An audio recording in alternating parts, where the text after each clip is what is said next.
Introducing Fidelity Trader Plus, the next generation of advanced trading from Fidelity. Customize your tools and charts and access them seamlessly across desktop, web, and mobile. For faster trades, anywhere you go. Try the all-new Fidelity Trader Plus.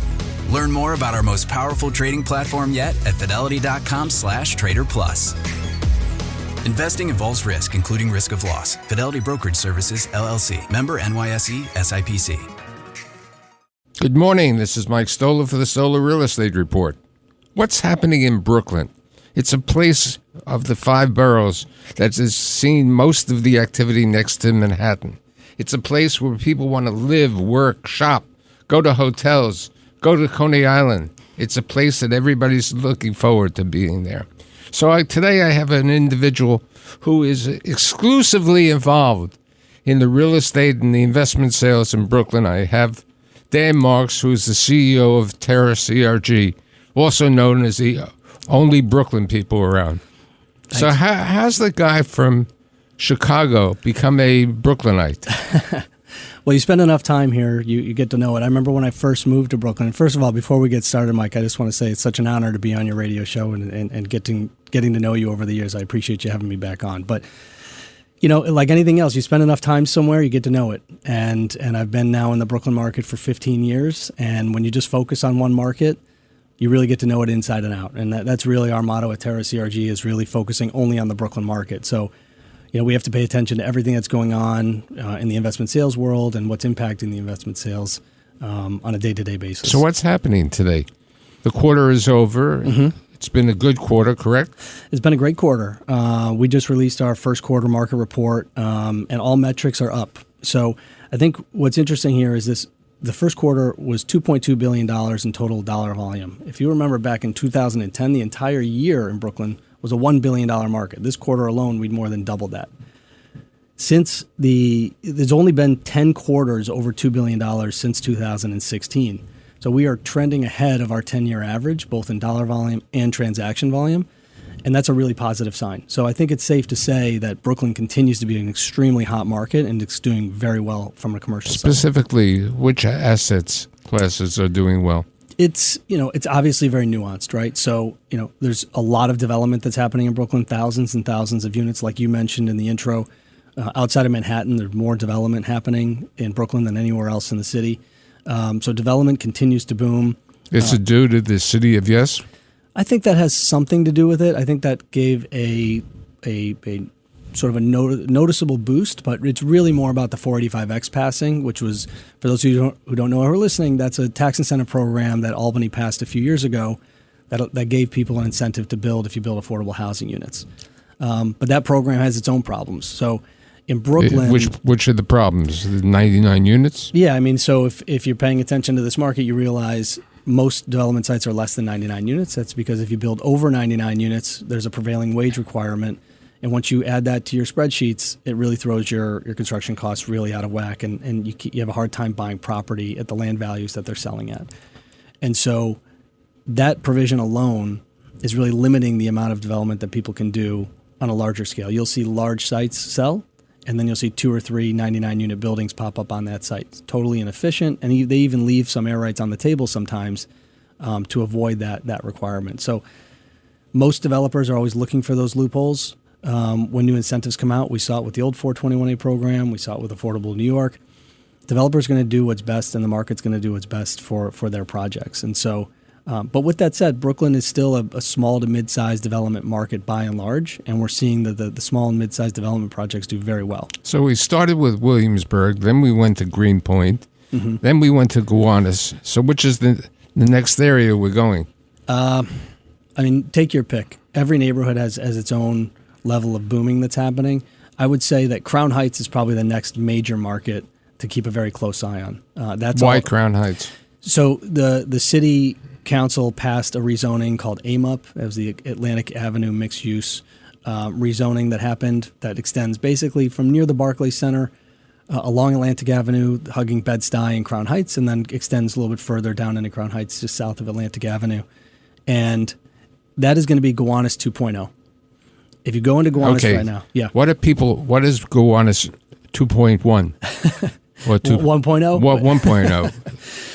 Gowanus 1.0, if you haven't had a chance to get there and you're active in this market, I just want to see what a massive neighborhood development change happening all at once, go walk that neighborhood. It is absolutely shocking. When I started focusing on Gowanus, 15 years ago, it was all low-rise warehouses. Now, just in the last 2 years, the amount of housing, there's been 1,500 units already delivered just in the past 2 years. There's another couple thousand already in the pipeline right now. Mostly rental or mostly combination of rental and condominiums? Almost all rental. And that's because in these rezoned areas, it's mandatory inclusionary housing, which is another way of saying you have to build affordable housing.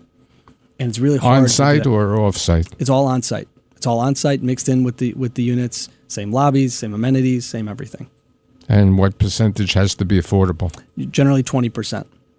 So 80-20, but then there's different affordability requirements depending on what you're looking to do. So the city of Yes did allow for additional density in these projects. You just have to make the units even a little bit more affordable. So, but the Gowanus is, most of those projects are being done under the previous tax abatement program, not under 485X. Okay, what about Red Hook? I mean, Red Hook is interesting because you have the Brooklyn Marine Terminal project, which is in the Columbia waterfront Red Hook border. It depends how you're defining that neighborhood. But for many years, Red Hook was really the industrial development boom along the waterfront. The EDC recognized under Andrew Kimball's leadership and Mayor Adams' administration that this massive piece of property along the Brooklyn waterfront that is totally underdeveloped and not really being utilized for its intended purposes that it was used for all those years. So now that project just cleared the vision plan approval back in September of 2025. If that project goes through as they've discussed, that will provide over 6,000 housing units, 40% will be affordable, hundreds of thousands of commercial, open park space. I think an absolute huge win for New York City. Of course, there's always going to be, NIMBYs who are not interested in that kind of development happening there. But the city needs a lot of housing. This is a really easy way to do it. The question is, who's going to be in charge of EDC next? Because I don't think anyone's been named to fill Andrew's position. And we're very early in the new mayor's administration, so it's hard to say where this is going to go. It's currently in environmental review, so we're still a few years away from that project really taking shape. But I think it's one of the most dynamic development potential sites in all of New York City. Okay, what about Greenpoint? Greenpoint, the Greenpoint waterfront is a direct extension of what's been happening along Williamsburg. Williamsburg waterfront continues to develop. Park Tower Group has continued to develop up there. Some new major developers have been purchasing large properties there on the water as well. So that continues. What about retail development? There's not as much sort of pure retail development. Retail does very well in Brooklyn because there's still 2.7 million people within that 70 square mile radius. And so there's a real need for street level retail.